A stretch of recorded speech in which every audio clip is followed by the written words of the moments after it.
अस्सलाम वालेकुम एवरीवन, कैसे हैं आप सब। उम्मीद करती हूँ सब लोग खैरियत से होंगे। ज़िंदगी में जहाँ खुशी होती है वहाँ गम भी होते हैं। जब हमें कोई खुशी मिलती है तो हम उन खुशियों में ऐसे गुम हो जाते हैं कि अल्लाह ताला की याद से गाफिल हो जाते हैं। फिर अल्लाह ताला हमें अपने होने का एहसास दिलाते हैं, हमें एक ऐसा झटका देते हैं कि हम फिर से अल्लाह की तरफ रुजू करते हैं। किसी को रिमाइंडर कॉल करते हैं और यही रिमाइंडर कॉल मुझे आई। सब कुछ बहुत नॉर्मल चल रहा था। दिन का आगाज़ हुआ, बच्चों को स्कूल भेजा, हस्बैंड को काम पे भेजा और अपने कामों में मसरूफ़ हुई ही थी कि मुझे कॉल आ गई स्कूल से। मेरे बड़े बेटे की टीचर्स ने कॉल की। उन्होंने कहा कि उससे सही से सांस नहीं लिया जा रहा। पहले भी नॉर्मली इसी तरह से अगर तबीयत ख़राब हो बच्चों की तो स्कूल से कॉल आ जाती है कि अपने बच्चों को आके स्कूल से ले जाएं। जब रियान की टीचर्स की कॉल आई तो मेरे जहन में यही था कि उसकी तबीयत नहीं ठीक, मैं जाके उसे ले के आऊँ। लेकिन जब मैं स्कूल पहुंची तो मेरे आने से पहले वहाँ पे एम्बुलेंस आ चुकी थी। एम्बुलेंस को देख के मैं बहुत ज़्यादा परेशान हो गई। मेरा दिल बहुत डर गया कि इस कदर तबीयत उसकी ख़राब हो गई है कि एम्बुलेंस को बुला लिया गया। मुझसे पहले एम्बुलेंस के वर्कर्स जो थे वो स्कूल में एंटर हुए, उनके पीछे पीछे मैं स्कूल में एंटर हुई। उन्होंने पूछा कि बच्चा कहाँ है। मुझे उस टाइम तक पता नहीं था कि एम्बुलेंस रेयान के लिए बुलाई गई है। वो मेरा ही बेटा है जिसके लिए एम्बुलेंस बुलाई गई है।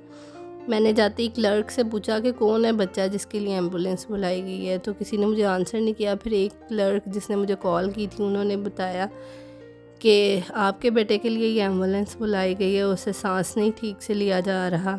रियान की क्लास छत पे होती है, तो मैं जब ऊपर गई तो मैंने देखा कि विंडो के पास उसे चेयर पे बिठाया हुआ था। उसे सांस लेने में मसला हो रहा था। जो एम्बुलेंस का अमला था उन्होंने रियान को फ़र्स्ट एड दी और डॉक्टर से बात की हॉस्पिटल में कि क्या बच्चे को हॉस्पिटल लाना चाहिए। उन्होंने कहा कि बच्चों को हॉस्पिटल ले आएँ। फिर मैं रियान के साथ हॉस्पिटल गई। वहाँ पे रियान के तमाम टेस्ट हुए। रियान को भी सर्दी की वजह से सांस लेने में मसला हो रहा था। रियान को हमारे एरिया में जो हॉस्पिटल है वहाँ पे लेके जाया गया, लेकिन यहाँ पे बच्चों के लिए तमाम फैसिलिटीज़ मौजूद नहीं, इसलिए उन्होंने हमें रेकमेंड किया है कि चिल्ड्रन हॉस्पिटल इसको लेके जाया जाए। रियान को अभी माइनर अटैक है, तो उनका कहना है कि मे बी अस्थमा का अटैक है, इसलिए इसे जितनी जल्दी हो सके स्पेशलिस्ट को दिखाया जाए ताकि डायग्नोज हो सके कि वाकई ये वही मसला है या नहीं। अपने बेटे को इस तरह से देखना बहुत ही तकलीफ़देह अमल था। इतनी छोटी एज में इसे इस तरह से मसला हो गया। यहाँ की सर्दी हमें बहुत ज़्यादा इफ़ेक्ट करती है और हमारे लिए बहुत ही ज़्यादा मसले क्रिएट करती है। इतनी एहतियात करने के बावजूद भी हम इस सर्दी के असर से बच नहीं सके।